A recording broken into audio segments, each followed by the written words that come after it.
Mon chiot fait systématiquement pipi sur son panier dès que je lui sors, même si je viens tout juste de rentrer de la balade. C'est la question qu'on m'a posée pour les défis de l'été. Pour rappel, une vidéo par jour pendant 30 jours et aujourd'hui, on répond à cette question. Alors là, ce que tu me décris, ça ressemble vraiment beaucoup à ce qu'on appelle un défaut d'apprentissage. En gros, la propreté, finalement, c'est un concept un peu humain. Le chiot, il s'en moque complètement de faire à l'extérieur ou à l'intérieur. Il doit juste s'adapter à nos règles à nous. Et parfois, dans le processus d'apprentissage, quand on va essayer de lui apprendre que à l'extérieur c'est oui, mais qu'à l'intérieur c'est non, il peut y avoir des problèmes. Il peut y avoir des choses qui sont mal comprises ou apprises différemment. Par exemple, quand tu récupères ton chiot, si dans l'élevage, ils avaient pour habitude d'utiliser des alaises, ton chiot pourrait comprendre que sur tout ce qui ressemble plus ou moins à un tapis, il a le droit. Une fois arrivé à la maison, il va effectivement faire ses besoins sur son panier, sur les tapis de la maison, les tapis de la salle de bain, bref, un enfer. Tu l'auras donc compris, quand ton chiot arrive à la maison, si tu voulais utiliser ou si tu utilises encore des alaises, arrête tout de suite. Là, tu es en train de donner à ton chiot une option. L'option, c'est à l'extérieur, oui. À l'intérieur, non, sauf sur des alaises. C'est trop compliqué. Les chiots, ils ont besoin de cohérence. À l'intérieur, non. À l'extérieur, oui.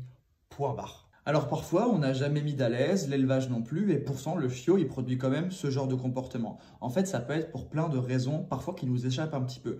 Le chiot, il peut avoir l'impression que dans cet endroit de la maison, sur ce tapis, sur ce panier, c'est un peu ses toilettes, qu'il a le droit. Et ça, pourquoi? Ça peut être pour 1000 raisons. Ça peut être parce qu'un jour, tu l'as disputé à l'intérieur alors qu'il faisait pipi dans le salon et il s'est dit ok, le salon non, mais peut-être que le panier oui, que le jour où il a fait sur ton panier, tu l'as pas disputé pour X ou Y raison ou t'étais pas là, il s'est dit ah ok, le panier en fait j'ai le droit. Ça peut aller très vite. Le chiot, ça peut aller très vite. Il peut se dire a priori dans la maison j'ai pas le droit. Par contre, sur ça, je pense que je peux. Ça peut être pour des raisons d'odeur, ça peut être du stress, ça peut être plein de choses. Là, on va essayer de décomposer. Première étape, est-ce que ton chiot, mis à part ça, il est propre? Est-ce que si tu lui enlèves le panier ou que tu ne sors jamais ce panier, est-ce que ton chiot, il se retient? Est-ce qu'il fait plus à l'extérieur? Et est-ce que les accidents à l'intérieur sont très rares, voire n'arrivent presque plus?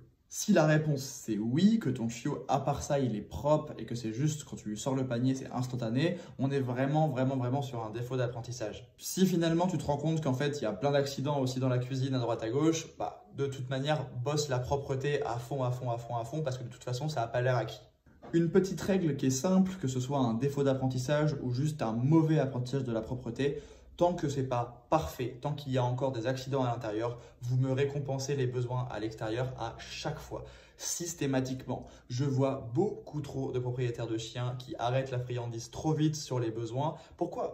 Tant que ce n'est pas parfait à l'extérieur, récompense. Ça ne te coûte rien, ton chiot il est content et tu es sûr qu'il va assimiler plus vite. N'oublie pas, un chiot c'est opportuniste. Imagine, il a très envie de faire pipi, ok? Et il se dit, si je me retiens, j'ai une caresse, hein, c'est bien. Ouais, bon, flemme, allez, je fais ici. Par contre, s'il se dit, ah, en fait, si je me retiens, là, elle me sort l'entrecôte, il va faire tous les efforts du monde pour se retenir ton chiot. Donc, vas-y sur la récompense, ça ne te coûte rien, franchement. Si j'étais la personne qui m'a posé la question, ce que je ferais, c'est que pour l'instant, tout simplement, j'enlèverais le panier. Apparemment, tu t'en sors bien, vu que tu as l'air de dire que tu le sors de temps en temps, c'est que tu as d'autres options. De toute façon, ton chiot, il pourrait très bien dormir ailleurs, il n'y a pas vraiment de problème, il n'est pas obligé d'avoir un panier, surtout si c'est sur une période courte pour un apprentissage spécifique.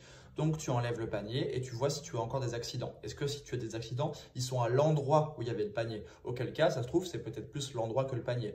Tu vas essayer de faire 1 ou 2, 3 semaines sans panier et donc sans accident et tu vas pouvoir ensuite réintégrer le panier. Tu peux faire le choix tout de suite de partir sur un autre panier. Parfois, ça peut décoincer le truc. Je vous ai dit, on ne sait pas très bien ce qui se passe toujours dans la tête des chiots. Tu peux aussi essayer de placer le panier à un autre endroit quand tu vas essayer de l'intégrer et voir si ça marche aussi. Évidemment, avant de faire ça, comme tu le fais très bien, tu sors ton chiot et tu t'assures qu'il fasse ses besoins.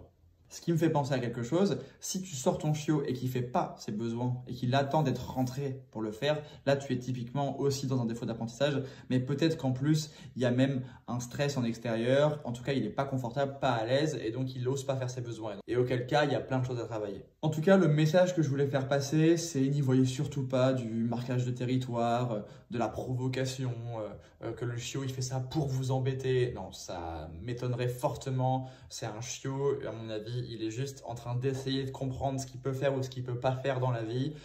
Parfois, on vous dira, il fait ça pour se faire remarquer, il fait ça pour que tu lui donnes de l'attention.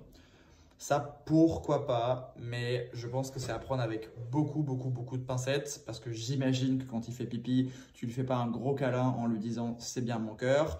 De toute façon, que ce soit pour les besoins ou pour quoi que ce soit d'autre dans la gestion des interactions. N'oubliez pas, quand il y a un comportement indésirable, on ignore le comportement, on ne punit pas, on ne parle pas, ça ne sert à rien, si ce n'est effectivement donner de l'attention. Donc si jamais tu as un doute sur le fait qu'il fait ça pour avoir ton attention, commence simplement à ignorer le comportement et tu auras très vite ta réponse. À très vite pour une prochaine vidéo.